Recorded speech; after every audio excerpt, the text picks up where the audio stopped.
Hello, my darlings, and welcome to 24 Days Advent Adventure. Today is day 19. We're going to meet the most devilish of dolls. We are indeed. The Devil's Dozen by Celia Rees. This one was written in 2002, 22 years ago, when I was 26 years old. And a first-time mum. Yeah. Well, can I tell you about the Devil's Dozen? It's 13 items. The 13th one, so to speak.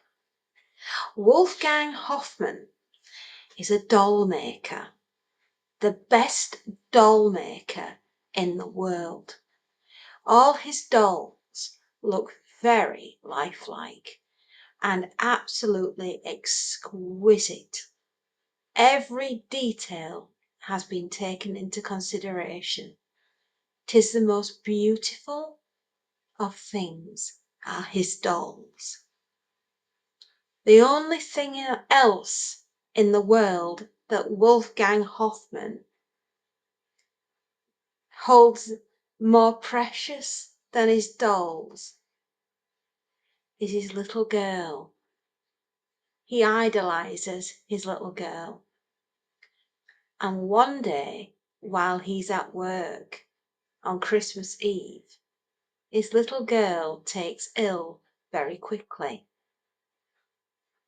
Now the neighbour found the little girl and sent for Wolfgang to come urgently. She sent a message to the place where he worked, where he was making all the toys for all the rich little boys and girls in the castle. But his employer didn't tell him that his daughter was ill and that she could possibly be dying, because the toy maker who owned the factory wanted Wolfgang to finish the dolls he was making for the rich boys and girls. You can see where this is going, can't you? Unfortunately, Wolfgang's daughter dies, and Wolfgang is beside himself with grief. And he'd sent precisely 12 dolls up to the castle for all the little girls. But he decides that he's going to make a 13th doll. And he, being a master craftsman and doll maker, gets to name the dolls. And he names this one after his own daughter. Much mayhem and evil things happen when this doll is made. I'll read you a little bit of the story. Wolfgang Hoffman was working late in the factory of Gerhard Bauer and Reinstein, doll makers to the imperial court. The figure he was creating was exquisite, every detail perfect, from her beribboned bonneted head to her calfskin slippers. Her rich silk gown rustled under his fingers, and her ringleted hair shone in the lamplight like pure spun gold. She was a sleeping idol. As he examined her, the blue eyes blinked and looked up at him, as if she were just waking. Her half-parted rosy lips seemed as if they were about to speak. A delicate blush rose through her cheeks, flushing her peach complexion to delicate pink. Wolfgang almost expected her skin to feel warm. Foolish, of course. She was made of bisque, just like all the rest. but that was his test. The ones that looked as though they were alive, they were the very best. Once he was satisfied, he turned her over. Her leather back was stamped with the maker's mark and a high-pointed crown. He dipped his pen and added his own initials, Wolfgang Hoffman, in a fine flowing italics, and under that, Lisa. He was the finest craftsman at Gerhard Bauer and Reinstein, a master, and as such he could name his dolls. His work was highly sought after, commanding far more than the average price, and that wasn't high enough. Not that Wolfgang saw much of the money. He eased himself from his bench and blew on his fingers. His employers were as mean with their wages as they were with the heating. He flexed his hands inside the half-gloves Hanny had knitted. The joints were knotting with rheumatism. It was not just the cold. Damp seeped in from the river, even though the water was frozen at this time of the year. Wolfgang took Lisa to Frau Gerhardt to be wrapped in tissue and boxed. Usually one of the girls did that, but this consignment was special. These dolls were destined for the castle on Christmas Eve.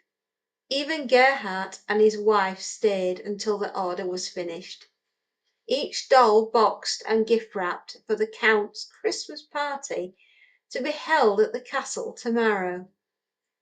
Children from all over the Principality, all over Germany, would be there with their parents. It was quite the grandest of occasions. One of the most sought-after invitations in the annual societal calendar. All the children received gifts from the Count dressed up as Saint Nicholas. The very luckiest girls were given one of the Christmas dolls. Wolfgang didn't care what went on up in the castle. He would enjoy his own Christmas with his beloved Hanny. They might not be rich. In fact, they were very poor. But happiness did not depend on wealth and riches.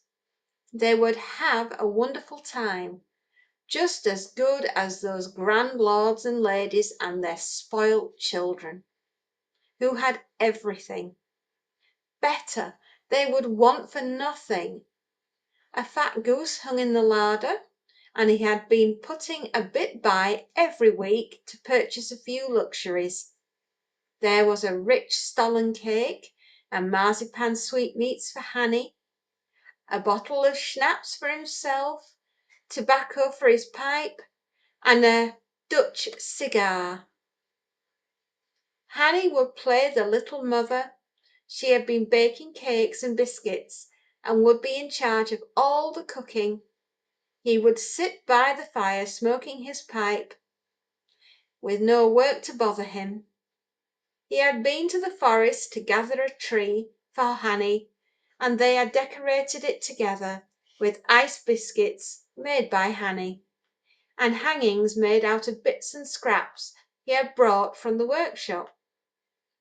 Tonight he would light the candles, and they would look at the white fur twinkling through the branches, and think of the stars that they had looked down on the Christ-child. Then they would walk through the sparkling cold to midnight service to see the miracle for themselves. Hanny loved to see the Christ-child with his Virgin Mother, brought in solemn procession. She gasped in wonder as the baby was laid in its cradle to be gazed upon by the shepherds carved by Wolfgang's great-great-grandfather. Wolfgang would hold her up so she could get a better look, and he would try to banish the blasphemy that had come into his mind every year since Hanny was a baby. Never was a child more beautiful, even Christ Jesus. Never was a child loved as much, even by the Blessed Virgin herself. On the way back from the church, Wolfgang would carry Hanny on his shoulders, for she would be tired, and when they got back to the house, Hanny would hang her stocking. Wolfgang smiled at the thought of her face the next morning in among the little wooden animals and the oranges, apples, nuts, and dried fruit. Comfits and sugar mice, there would be the most beautiful lady.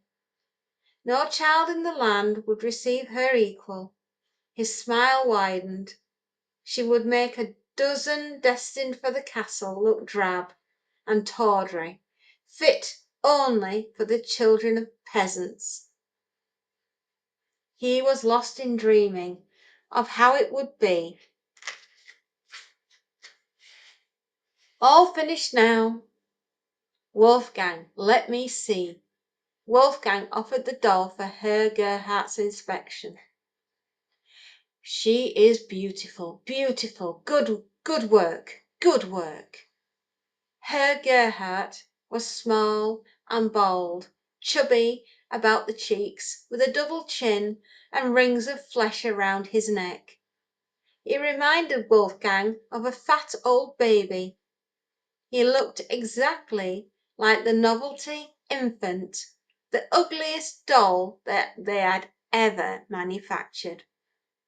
When he saw Herr Gerhardt looking up at him, brown eyes bulging, long upper lip jutting out over his half-open mouth, he couldn't help thinking that Herr Gerhardt had modelled the doll upon himself. The little man darted forward and back, clapping his hands with pleasure, beckoning his wife to admire the perfection that he would claim for Gerhard Bauer and Reinstein. Despite the signing on the back, it was as though he'd made each one himself. Wolfgang gave the doll to Frau Gerhardt. His work was over. When all the dolls were ready, the Gerhardts would take them to the castle. This personal delivery service earned them mulled wine and spice cake by the enormous fireplace, and sometimes even pleasantries with the Countess herself. They were welcome to that. All Wolfgang wanted was to go home now. He bade his employers good night and headed off into the dark. He held the dolls close, tucked deep in the inside pocket of his coat. He had been working on her for weeks, right under Herr Gerhardt's pudgy little nose. There had been no time to finish her. At Christmas they worked from before dawn till long past nightfall, and were hardly allowed to leave their benches, even for calls of nature. They were strictly timed. He crunched through the frozen streets towards the little house he shared with Hanny, but it was not her smiling face he saw as he strode through the door. His usual greeting died on his lips as his neighbour, Frau Schmidt, came forwards to him out of the shadows.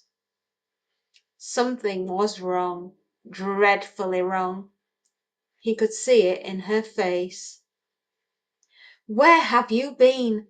Her hands fluttered in distress up and around her face. He pushed past her, sweeping back the curtain that divided the sleeping area from the living quarters. "I sent for you. I told Herr Gerhardt." When he left that morning, Hanny had been sleeping. She looked as if she were sleeping now. He bent closer, closer yet, bringing his cheek right down to her lips, but he felt no hint of breath on his face. "I came to see if she wanted anything from the market, and found her still not stirring. She was hot, delirious. She didn't know me. I sent for the doctor and for you." Frau Schmidt paused, trying to recollect herself. "The doctor came directly. He said it was a brain fever. It afflicts children and takes them quickly, so quickly." Her hands rose again like two white moths in the semi-darkness. There was nothing he could do. Wolfgang shook his head as if he had difficulty hearing, as if his ears were full of water. He frowned. He was having trouble understanding. Her voice seemed to be coming from impossibly far away. He could not breathe. He tore at his neckerchief, gouging his own flesh. It made no difference. He was gulping for air, as if he was already slipping under water, or as if some great weight had landed on his chest. He sat down, his limbs suddenly heavy, numbness spreading to all parts of him like some creeping paralysis. "I'll lay her out," the neighbour was saying. Her movements toward his daughter brought him to his senses. "Leave her!" "She needs laying out. It's not fitting." "Leave her, I said!"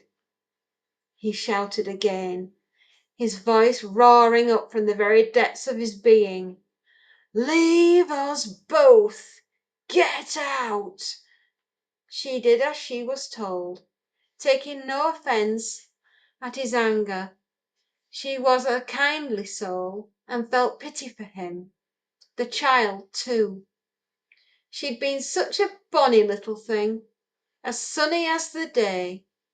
To be taken so young was cruel. Frau Schmidt would be back the next day to see them both. She shook her head. Why, the next day was Christmas. Crueler still. How unfair it was. What a terrible thing to happen. And to him as well. He loved her so much. She had never known anyone love a child like he loved that little girl. Wolfgang sat for a while without moving, as though he were carved from wood himself. Then he stirred. He had work to do. He collected shears from his bench and returned to where his daughter lay. She looked for all the world as if she would wake and greet him. Yet her skin was still warm, but the spirit had left her eyes. Her eyes, so bright in life, were clouding like milky blue marbles. He closed them with a span of his finger and thumb, brushing the lids to sleeping eye pose. He cut locks from her lustrous dark hair, taking them over to his workbench, laying the coils on the velvet pad, stroking the cool soft silkness as one might pet a mouse. Then he went to the closet. Her best dress was hanging there, pale blue silk, embroidered with flowers. The handsome gown was a hand-me-down, passed on from the daughter at the castle, but Hanny had been so pleased, so proud when she wore it, and so beautiful. No tears threatened to stain the delicate fabric as he cut into it. His sorrow was beyond weeping. He cut and stitched and glued and wove, painting the final touches on to the face so exquisite he could not bear to look at it. It was her to the life. He turned the doll over and added his initials to the stamp on the back, and then he dipped his pen and wrote Hanny in his exact copperplate. He wrapped and packed her as if for his daughter. Then he went out of the house. The village lay in a sleeping silence. His steps led him away from the darkened houses, up towards the castle standing high above the town. Its Its turrets seemed to float above him. They looked unreal in the cold moonlight, as if carved from sugar, glittering like the magical towers in one of the old ladies told round the fire, one of the tales. He went on through the forest, the stars gleaming through the dark. Sweeping pine branches reminded him of the candles on the tree he had collected for Hanny. Candles he would never light, candles she would never see. He turned his face to the black sky and howled his rage and a sorrow in a cry that shivered to the stars and back again, a sound so savage and wild that the wolves in the forest answered him. Then he went on, treading his way through the snow up to the castle. After many rings of the deep tolling bell, a man came and opened the heavy wooden door. The footman stood, mouth half open in inquiry, face still stupid with sleep. "This is the 13th doll. She made a devil's dozen." It was done. Wolfgang thrust the package into the man's hands and walked away. The footman shouted after him, but Wolfgang went on without turning, his footsteps taking him into the forest. He was never seen again. The next day the castle was filled with feasting, drinking, dancing, and laughter. The children's party was a most joyful occasion, with jolly games and wonderful entertainments, and at the end of the afternoon each child received a gift from St. Nicholas. It was a time of happiness, but the celebrations were short-lived. First one child, then another, fell victim to a sickness, the onset of which was terrifyingly swift. By the time the doctor came, it was often too late. The fever spread out from the castle, taken by the departing guests. For many years in that country, Christmas passed, and no one marked it, for what is Christmas without a child? Later, much, much later, this doll turns up in an antique store and is bought by a very rich stockbroker, and it is taken home to his wife and young child and their newborn baby. Ooh, yes, I won't spoil the ending for you. That's only halfway through. What a very atmospheric story. Well, my darlings, that concludes day 19 of 24 days of Advent Adventure. And if you fancy reading it, it's in Silent Night. And these are pretty easy to come by. They're on Kindle, available at Amazon, probably World of Books as well. So if you fancy reading it, get yourself a copy. Well, my loves, I truly hope you've enjoyed what I do and what I've done for you today on day 19. And if you like what I've done, you can give me a thumbs up. And if you really like what I've done, you can always give me a follow. And come back for day 20, when who knows what I will be doing. I'm sure you'll enjoy it though. Take care, my darlings, and happy readings and enjoy. It'll soon be Christmas. Bye-bye.